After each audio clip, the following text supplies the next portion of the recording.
ना है कि भाई ग्लूकोगॉन का काम क्या है।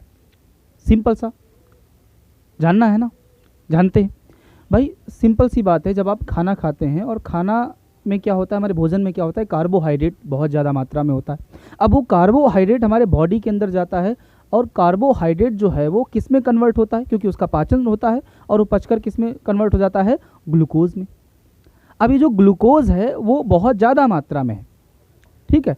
तो इसकी कुछ मात्रा जो है, याद रखिएगा, इसकी कुछ मात्रा जो है वो किस में, ब्लड में मिला दी जाती है। किसके द्वारा, किसके द्वारा, ग्लूकोगॉन के द्वारा। या फिर आप इस तरीके से समझ लीजिए कि जब आप खाना खाते हैं तो खाना खाने से आपको ग्लूकोज मिलता है और ग्लूकोज हमारे ब्लड में मिल जाता है। जितना ब्लड में ग्लूकोज की मात्रा हमको चाहिए उतनी मिल जाती है। बाकी ग्लूकोज की मात्रा ग्लाइकोजन के रूप में किस में स्टोर हो जाती है, यकृत में स्टोर हो जाती है। आप सब लोग जानते हैं, बच्चों वाला सवाल है, सिंपल सा है। अब क्या होगा कि आपके ब्लड में जो ग्लूकोज है वो धीरे धीरे फिर खत्म होगा। अब जब उसमें से खत्म होगा तो ब्लड को फिर ग्लूकोज चाहिए। तो ऐसे में क्या होगा, ग्लूकोगॉन क्या करेगा, जो यकृत में ग्लाइकोजन के रूप में ग्लूकोज स्टोर है उसको वापस ले आएगा और ब्लड में उसको मिला देगा। इस तरीके से आपके रक्त में ग्लूकोज की मात्रा को बढ़ाता है कौन, ग्लूकोगॉन हार्मोन। क्लियर है।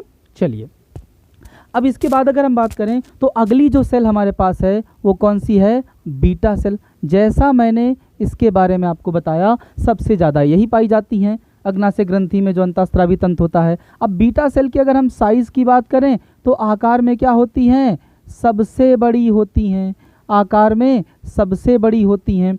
दूसरी चीज़, अगर इनके हार्मोन की हम बात करें, हार्मोन कौन सा रिलीज़ करती हैं, तो आप जानते हैं एक बहुत ही महत्वपूर्ण हार्मोन जो है जिसका नाम है इंसुलिन, ये इनके द्वारा रिलीज़ किया जाता है।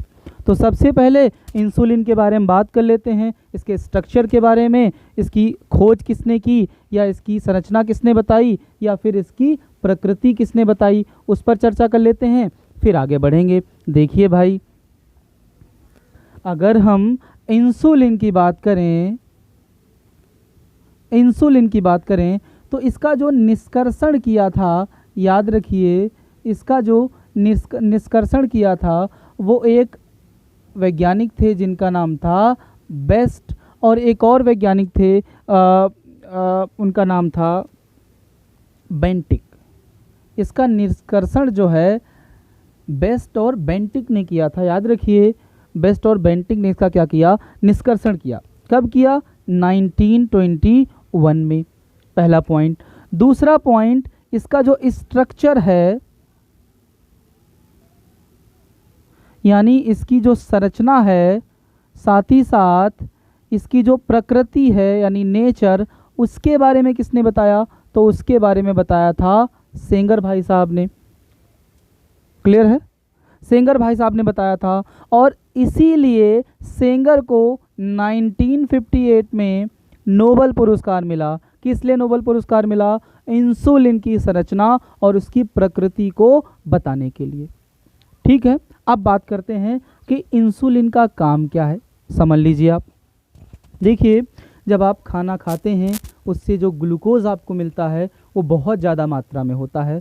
अगर वो सारा ग्लूकोज आपके ब्लड में मिल जाए, आपके ब्लड में मिल जाए तो आपके ब्लड में ग्लूकोज की मात्रा बहुत ज़्यादा हो जाएगी, जिस कारण आपके कई सारे ऑर्गन्स जो हैं वो खतरे में पड़ जाएंगे। अगर आपके रक्त में ग्लूकोज की मात्रा ज़्यादा हो जाती है तो आपकी किडनी, आपका अग्नाशय, आपका यकृत, तमाम सारे ऐसे अंग हैं जो डैमेज हो सकते हैं।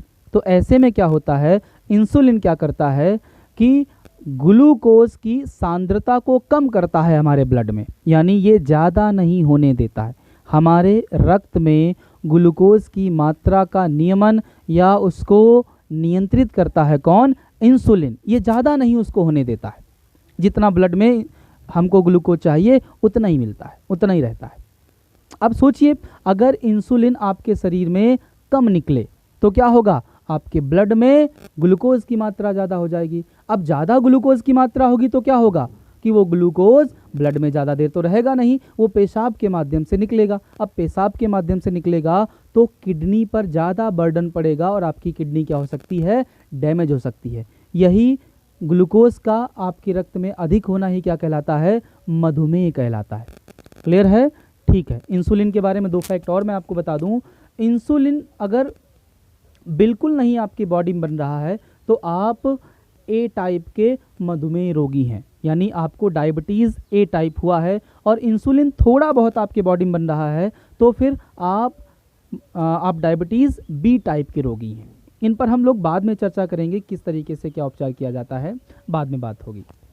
अब देखिए, हाँ, एक जान लीजिए, अगर इंसुलिन बिल्कुल नहीं बन रहा है आपकी बॉडी में तो एक ही उपचार है कि आपको बाहर से इंसुलिन का इंजेक्शन देना पड़ेगा। इंसुलिन आपको लेना पड़ेगा, मार्केट में अवेलेबल है, क्योंकि एकमात्र आपका व्यापारिक जो हार्मोन है वो कौन सा है? इंसुलिन हार्मोन है, जो मार्केट में आपको मिल जाता है। आपके बॉडी में नहीं बन रहा है तब भी, हाँ, थोड़ा बहुत बन रहा है तो मेडिसिन वगैरह से आपका जो है ये कवर हो सकता है। अब आगे अगर बात करें तो समझ ही गए होंगे कि इंसुलिन का काम क्या है। ब्लड में ग्लूकोज की मात्रा का नियमन, यानी ये ग्लूकोज को बढ़ने नहीं देता है और जो ग्लूकोगॉन है वो मात्रा को बढ़ाता है। क्लियर है? लेकिन दोनों पॉजिटिव सेंस में काम करते हैं। अब बात करते हैं डेल्टा सेल की। डेल्टा सेल सिंपल सा है, उससे एक हार्मोन निकलता है। पहले साइज की बात कर लूँ, सबसे छोटी आकार में होती हैं और इनसे एक हार्मोन निकलता है सोमैटोस्टेटिन हार्मोन, जिसका काम क्या है? भोजन के अवशोषण और उसके पाचन में क्या करता है? सहायता करता है।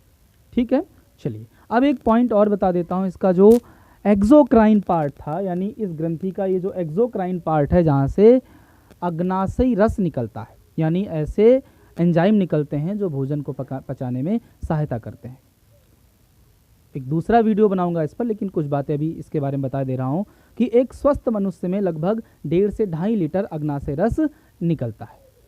क्लियर है? ओके, तो अब अगले वीडियो में मिलेंगे, कुछ इससे क्वेश्चन होंगे और थोड़ी बहुत इससे और जो चीज़ें हमें मिलेंगी उन पर भी हम लोग बात करेंगे। रिक्वेस्ट एक वही है, आप चैनल को सब्सक्राइब कीजिए, लाइक कीजिए वीडियो को। डेली वीडियो मिलेगा और अच्छे वीडियो मिलेंगे। थैंक यू वेरी मच, और प्लीज़ लाइक ज़रूर करें।